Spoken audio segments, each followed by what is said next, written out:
Bon, je voudrais qu'on commence pour une fois par une bonne nouvelle. Alors certes, c'est un déluge fiscal à l'Assemblée nationale ces derniers jours, mais ces chiffres sont exclusifs, ils ne sont pas encore sortis, mais le projet de loi de fin de gestion qui donne donc l'exécution budgétaire sur 2025 est plutôt plein de bonnes nouvelles.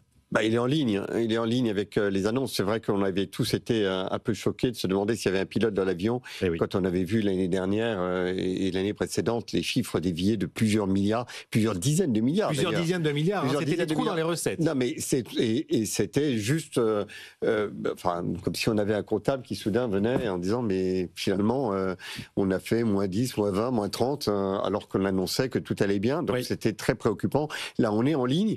Maintenant il y a une autre bonne nouvelle derrière la bonne nouvelle, c'est que ces résultats sont aussi le fruit de quelque chose d'extraordinaire dans la capacité de résistance de notre pays. C'est que la croissance reste plus positive et plus dynamique qu'on ne pourrait légitimement le craindre. Et donc forcément, les recettes fiscales rejoignent aussi les prévisions avec des hausses de taux qui ont été bien décrites. Mais notre pays est extraordinaire. On a vraiment d'un côté l'État qui ponctionne, et de l'autre côté la nation qui arrive à produire. Pour le moment, ça tient, mais effectivement, on n'a pas encore eu l'avoine que vous venez de décrire dans la loi de finances qui est en cours de discussion. À elle seule, la France est responsable de la moitié de la croissance de la zone euro au troisième trimestre. C'est quand même assez spectaculaire. On a eu les chiffres récemment, plus 0,5 au troisième trimestre, alors que vu le chaos effectivement politique, on s'attendait à un fort ralentissement. Mais finalement, ça tient, Denis Père. Oui, tant mieux. Alors attention, une des raisons pour lesquelles la croissance est là, c'est parce que l'économie est sous stéroïdes de dépenses publiques, précisément, de déficit. 5,4 points de déficit, ça reste médiocre. C'est le double de la moyenne de la zone euro. C'est la quatrième année consécutive, on est à plus de 5%. C'est totalement hors des clous de notre engagement vis-à-vis de nos partenaires européens. Donc ça reste absolument scandaleux. Et en plus, on y arrive effectivement avec 25 milliards de hausse de prélèvement et sans toucher un seul instant à l'efficacité de la dépense publique. On n'a pas supprimé un seul emploi public. On a vu que là, dans le budget qui se prépare, on nous disait qu'il y aurait 3000 suppressions d'emplois et en fait, il y a 6000 créations de postes de fonctionnaires supplémentaires. Mais ça, c'est des élèves de l'UFM, de futurs professeurs. C'est de l'investissement pour l'avenir. Alors qu'il y a 145 000 fonctionnaires qui partent à la retraite chaque année et qui sont tous renouvelés systématiquement. Alors qu'on a une dépense publique record du monde, qu'on a des prélèvements record du monde, on devrait commencer par réduire effectivement les effectifs de la fonction publique et ne pas rajouter encore des postes de fonctionnaires comme on est en train de le faire. Denis Père rentre de vacances, il est très en forme. Absolument. À ce que je vois. Cher Marcus, on parlait tout à l'heure des trous dans les recettes fiscales en 2023 et 2024. C'était 20 milliards pour la France de trous dans les recettes en 2023, 40 milliards en 2024.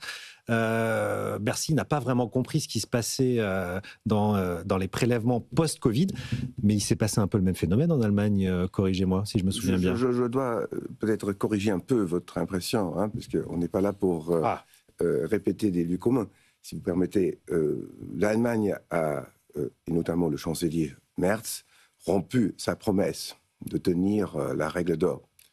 Ça, c'est une première chose. Et il a ouvert des vannes. Il est revenu sur le frein à l'endettement. Pour l'armement, sans limite, et pour l'infrastructure, avec quelques limites quand même. Oui. Alors, ces dépenses financées par la dette, jusqu'à présent, n'ont pas généré de la croissance. Ce qui n'est pas étonnant, parce que pour construire un pont, il faut faire un plan, et un projet, il faut l'avaliser. Voilà. Alors, l'infrastructure en Allemagne est assez moribond.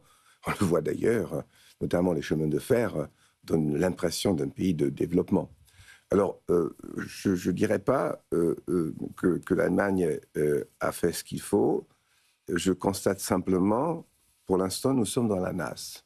C'est-à-dire, on a ouvert les vannes, la croissance ne se retrouve pas, et loin s'en faut. Pour 2026, il y a un trou budgétaire dans le budget fédéral de 25 milliards. Et d'ores et déjà, les ténors de la gauche un peu plus modérés qu'en France, disent il faut augmenter les impôts. Vous savez que vous nous faites C'est-à-dire- rêver avec un déficit de 25 milliards, on est à 150 milliards. en compte France. tenu Pour comparer. je dirais, des expectations de croissance, Oui. c'est l'aveu d'échec. Hein. Et au lieu de dire comment est-ce qu'on peut réduire les frais de fonctionnement de l'État, je vous rappelle, l'État fédéral ne gère que 50% des Oui. dépenses du pays. On dit mais qu'il faut augmenter les impôts. Et le discours commence déjà, que vous connaissez très bien en France. On pratique. Oui, on régulièrement. pratique bien, oui. Oui. Taxer donc le patrimoine improductif. Voilà. C'est-à-dire le framing public, médiatique pour une augmentation des impôts est déjà là pour familiariser le public à ce qui est une nécessité impérieuse. Je mets ça entre guillemets.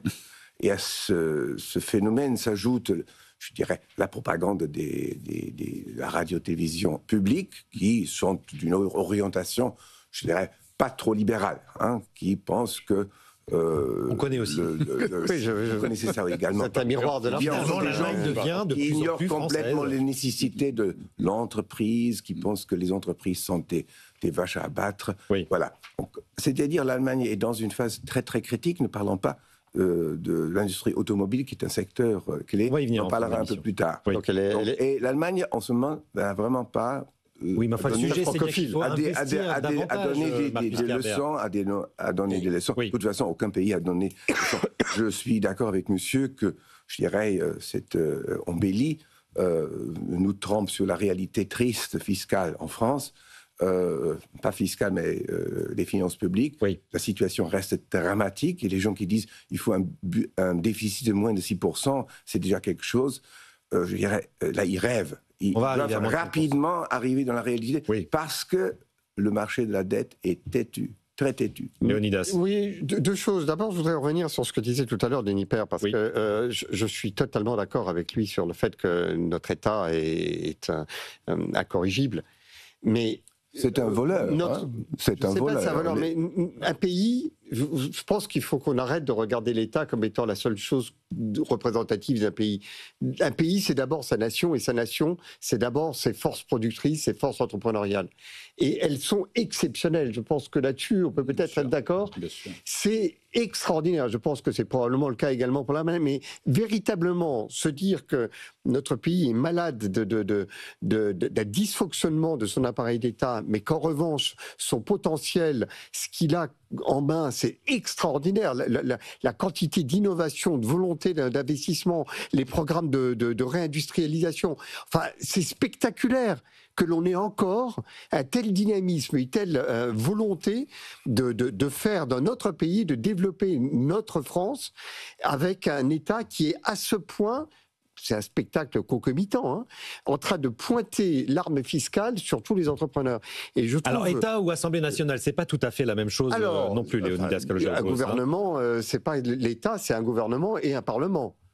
C'est un appareil collectif. Oui. Et en l'occurrence, alors j'entends le gouvernement tentant de contrebalancer un certain nombre d'énormités que l'on entend à l'Assemblée nationale, mais enfin parallèlement, il y a des taxes qui ont été augmentées. Et non seulement il y a des taxes qui ont été augmentées, mais vous avez vu également que les minima sociaux vont être augmentés, parce Oui. que le gouvernement a finalement cédé À reculer sur le point. gel. Ben oui, mais il faut des accords, il faut des compromis. D'accord, mais tout de même, je voudrais mettre l'accent sur cette caricature que on entendait sur vos antennes ce matin en entendant une parlementaire LFI qui s'exprimait. Aurélie Trouvé, en l'occurrence, présidente de la Commission des Affaires Elle économiques. disait, on veut limiter les remboursements sur les plus pauvres, Oui. et en même temps, on veut protéger les milliardaires de payer plus de taxes.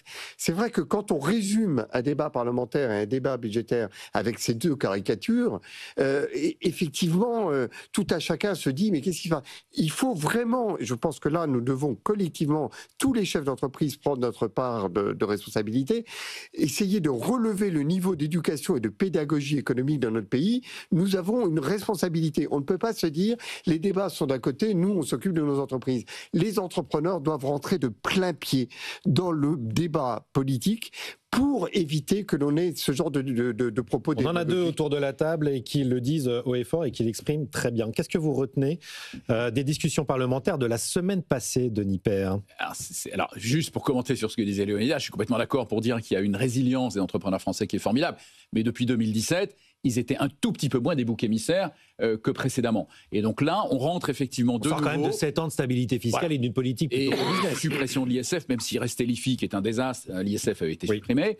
Là, on rentre dans une phase complètement délirante, effectivement, où la chasse est ouverte après les entrepreneurs, après la réussite entrepreneuriale, où on a créé de toutes pièces un problème de justice fiscale qui n'existe pas, qui a été inventé de toutes pièces par la gauche et l'extrême gauche, avec les médias publics qui sont devenus un espèce de super influenceurs de l'extrême gauche, avec un budget de 4 milliards d'euros, et qui ont invité tous les jours un certain Gabriel Zucman à raconter des folies, des choses qui sont simplement fausses, qui sont inexactes. Qu'est-ce qui est faux?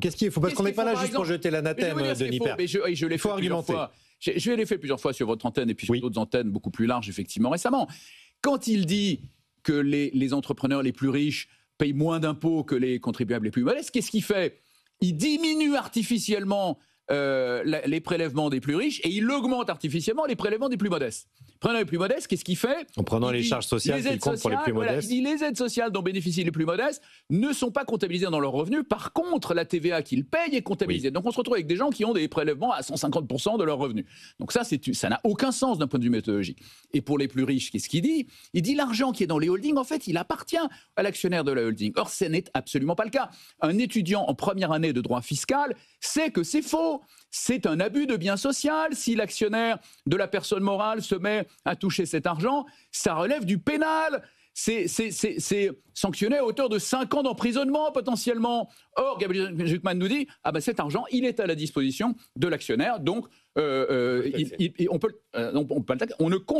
ne prend pas en compte la fiscalité sur cet argent. Or, on va payer 30% de PFU si on veut toucher cet argent. Et ces 30% ne sont pas comptabilisés. Donc on baisse artificiellement les prélèvements. Donc la méthodologie est parfaitement inexacte et a conduit effectivement les Français à considérer qu'il y avait un problème de justice fiscale en France. On va revenir sur on va refaire le bilan des mesures votées la semaine dernière à l'Assemblée. Juste avant, Marcus, est-ce qu'on a des débats aussi animés en Allemagne sur la chasse aux riches, sur les impôts, sur les taxes? Est-ce que ce surmoi marxiste plane autant sur le ciel de Berlin que sur celui de Paris? La communication politique, le débat politique en Allemagne est un peu plus modéré, semble en général. C'est ce que j'adore en France. Les Français râlent. On s'enflamme. C'est-à-dire, on va dans la rue, pas toujours pour la bonne cause, mais mieux vaudrait râler une fois de trop que l'oublier dans une situation décisif. Vous savez, le conformisme allemand a joué dans son histoire un rôle assez tragique. Et l'obéissance des citoyens vis-à-vis de l'État est un phénomène. Ce discours, il faut faire payer les riches, il faut plus de justice fiscale, il faut que l'État se dote des moyens pour découvrir les fraudes fiscales. Ça fait partie de l'illusionnisme nourri, alimenté par une certaine gauche qui ne veut pas reconnaître, je le répète, que l'État est un voleur en matière fiscale. J'ose dire ça parce que j'étais à l'époque pas d'accord avec l'initiative de Michel Rocard de créer la contribution sociale généralisée. J'ai dit à son cabinet, ça va commencer très petit et ça va augmenter sans cesse. C'était à l'époque. Vous avez été visionnaire, cher 1% et quelques. Et puis on a dit enfin, c'est quelque chose pour consolider la sécurité sociale indépendamment des contributions individuelles. Aujourd'hui, vous êtes à presque 10%. C'est-à-dire 9% et quelques. Oui, entre 7 et 10 selon si ce qui vous est taxé, regardez effectivement. C'est-à-dire, une fois que l'État crée un nouvel impôt, et vient et essaye d'en tirer le maximum. Oui, mais une base large et un taux bas, c'est plutôt la définition d'un bon impôt. Voilà, ça c'est donc une ratio étatique qui est, si vous voulez, assez logique, mais il est fatal, parce que nous sommes en train dans un jeu où les forces productrices du pays, ou ce que vous appelez peut-être les forces vives de la nation, sont de plus en plus dissuadées. Apparemment, en France, L'État n'est pas encore assez dissuasif, parce que la France est un pays naturellement créateur et plein d'entreprises, et avec une culture de créativité. Mais je dirais, sur un plan général, toutes nos démocraties occidentales, sauf l'Amérique, les États-Unis, sont, je le répète, dans la nasse. Il y a trop d'État, trop de dépenses de consommation sociale. Il a l'air de ravir Milan, il y a Davos, il y a assez de financement de l'investissement public. Et nos démocraties, apparemment, sont incapables, se trouvent dans, je le décris d'une façon assez objective, se trouvent dans l'impossibilité d'endiguer le Léviathan. De l'État de la Providence qu'ils ont créé, eux. Et qu'ils ont fait augmenter parce que c'est un pari très intéressant. Je vous paye ceci en tant que député, c'est-à-dire je crée tel ou tel acquis social. Et puis, vous me faites élire. C'est-à-dire, sur ce plan-là, la ratio de la démocratie, elle peut s'avérer. Ce que vous nous dites, c'est que ce n'était pas seulement la France, c'est dans l'ensemble des pays. L'ensemble des pays occidentaux. En termes de méthodologie, je pense qu'il y a quelque chose que l'on pourrait imaginer, ce serait déjà que le Parlement vote d'abord les dépenses avant de voter les recettes. Il est en train de voter les recettes et on voit le délire auquel on assiste, parce que d'abord, plus il y a de recettes, on ne constate absolument pas d'économie en face. Plus il y a de recettes, plus on dirait que l'État se sent libre de continuer à augmenter les dépenses. Mais si on votait les dépenses d'abord avec un objectif de réduction de la dépense, ensuite on mettrait les recettes en face. Mais personne ne veut baisser la dépense, c'est ça le problème. Oui, mais en termes de méthodologie, avouez tout de même que voter les recettes d'abord et regarder ensuite tout ce qu'on peut dépenser une fois qu'on a fait les courses aux taxes, c'est en termes de méthodologie quelque chose qui est presque, j'allais dire, un vice caché de ce que vous appelez l'État Léviathan. Il a effectivement ce prisme qui est de se dire, je regarderai éventuellement les économies que je peux faire plus tard. Déjà, je me concentre sur les recettes. Je crains que ce soit, en termes de méthode, quelque chose qui est plein de vices cachés. Denis Père, je reviens sur les nombreuses taxes, les courses qui ont été votées, qui ont été faites la semaine dernière à l'Assemblée nationale. Entre la taxe sur les multinationales, 26 milliards quand même, la taxe sur les multinationales. Et nous, le doublement, c'est pas que les multinationales des autres. Le doublement de la taxe GAFAM, le maintien de la surtaxe, l'impôt sur les sociétés pour les grands groupes, la taxe sur les rachats d'actions, la taxe sur les holdings, l'impôt sur la fortune improductive. Qu'est-ce que vous retenez de tout ça ? Moi, ce que j'aime de tout ça, c'est qu'on choisit encore une fois la facilité. Effectivement, c'est tellement plus facile d'augmenter les impôts plutôt que de s'asseoir autour d'une table et de regarder comment on peut gérer un peu mieux l'État, le rendre plus efficace. Je rappelle qu'on est effectivement à 45 points de PIB de prélèvement quand la moyenne de l'eurozone est à 40. Donc on dépense 150 milliards de plus que nos voisins pour faire la même chose et le faire beaucoup moins bien, même si l'Allemagne n'est pas forcément toujours bien gérée et d'autres ne sont pas forcément bien gérés. Ils sont quand même beaucoup mieux gérés que nous. Ils ont quand même des prélèvements qui sont moindres et des services publics qui sont de bien meilleure qualité. Or, et c'est effectivement se mettre autour de la table pour parler de ça, c'est la priorité aujourd'hui. Ça n'est pas effectivement d'inventer de nouvelles taxes. Moi, j'aimerais voir la même créativité effectivement s'appliquer. Effectivement, on est un peu créatif. Marcus le disait tout à l'heure, c'est très vrai. La même créativité s'appliquer à la gestion de nos finances publiques, plutôt que d'inventer sans arrêt de nouvelles taxes qui, au final, sont totalement contre-productives. Parce qu'effectivement, la fameuse taxe sur le patrimoine improductif, d'abord, il est tout sauf improductif quand il s'agit d'actions de société. On a vu aussi la folie. Je ne sais pas si vous l'avez vu. Non, mais ça, c'est écarté. Par contre, c'est l'assurance vie, les comptes en euros d'assurance vie vont être taxés. Ah oui, mais donc, ça veut dire que la dette française est improductive. Enfin, on le reconnaît, non ? C'est une bonne nouvelle. On voit bien à quel point il y a même une déconnexion totale par rapport à des éléments fondamentaux, de base. Et donc c'est terrible parce que qu'est-ce qu'on fait ? On détruit la base taxable en mettant dans un corner les entrepreneurs qui réussissent.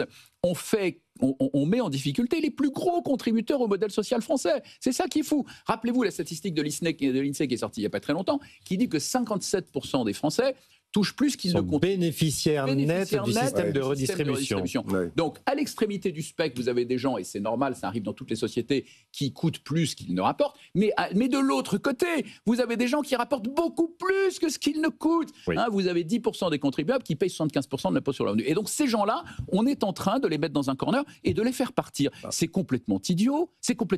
On a besoin d'eux. Il faut les taxer. C'est une poule aux œufs d'or. Il ne faut pas leur faire quitter le pays. Donc, c'est totalement contre-productif ce qui est en train d'être. Marcus Herbert. Oui, je pense les remarques de Lionel m'invitent, c'est-à-dire à répondre d'une façon aussi méthodologique.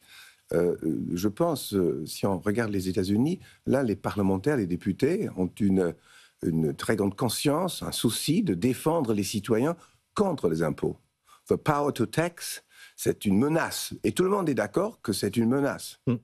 Dans notre culture européenne, d'état de providence, avec, je dirais quand même, les médias publics assez gauchisants, la taxe, les impôts, c'est quelque chose de très positif. Ce sont les apôtres de la redistribution. Disons qu'il y a une grande tolérance à l'impôt, oui. C'est-à-dire, sur ce plan-là, il faudrait que les députés, un peu partout, réfléchissent sur leur rôle et réfléchissent sur si oui ou non ils peuvent gagner des voix en disant aux citoyens, nous avons pris la résolution de nous opposer à telle ou telle augmentation d'impôts, parce que ça apporte atteinte à votre patrimoine. Mais là, c'est le premier point. Sur les plus riches, c'est les autres qui doivent payer. Et puis vous avez une Cour de compte qui est présidée par un Premier président, je dirais que je renonce à qualifier, mais qui est, disons-le, relativement perfectible. Et c'est déjà un phénomène. On a compris le fond de votre pensée. Que dans un pays comme la France, où on parle beaucoup de finances publiques, quelqu'un comme lui, Premier président, devient Premier président. Je pense, sur un plan général, les cours des comptes peuvent jouer un rôle très important. Il faut que la Cour des comptes soit un chevalier avec une épée. Un épée qui coupe. Je comprends que c'est pas ce que vous pensez de la Cour des comptes française. Donc, peut-être un point, parce que je crois que l'un des vices cachés de tout ça, c'est l'idée que seul l'État serait garant de l'intérêt général. Que la seule et unique contribution au bien commun ne peut venir que de l'État. Il y a comme une sorte de négation que lorsque un groupe, je voyais des réactions sur des réseaux sociaux d'un grand chef d'entreprise qui a créé 3000 emplois, le fait qu'on crée des emplois, que l'on soit inventif, en l'occurrence c'est dans le domaine médical, il a été porteur de beaucoup d'innovations dans le domaine médical, on dirait que les parlementaires ne voient pas tout cela comme étant des contributions au bien commun. Oui. La seule contribution au bien commun, c'est de payer des taxes. C'est quand même une folie, c'est un dérèglement mental au bout d'un moment. Parce que si on ne règle pas ce problème-là, si on ne reconstitue pas la conscience de notre pays, que tous les entrepreneurs apportent de la richesse avec toutes leurs innovations, tous les emplois qui sont créés derrière, tout le dynamisme économique, que ça, c'est vraiment des contributions au bien commun qui s'ajoutent aux taxes, mais qui ne sont pas, comment dirais-je, des négations du bien commun, on n'y arrivera pas. Il y a l'idée que si quelque chose est bon pour la collectivité, forcément, ça vient de l'État. Et donc, l'État se sert allègrement et sans limite.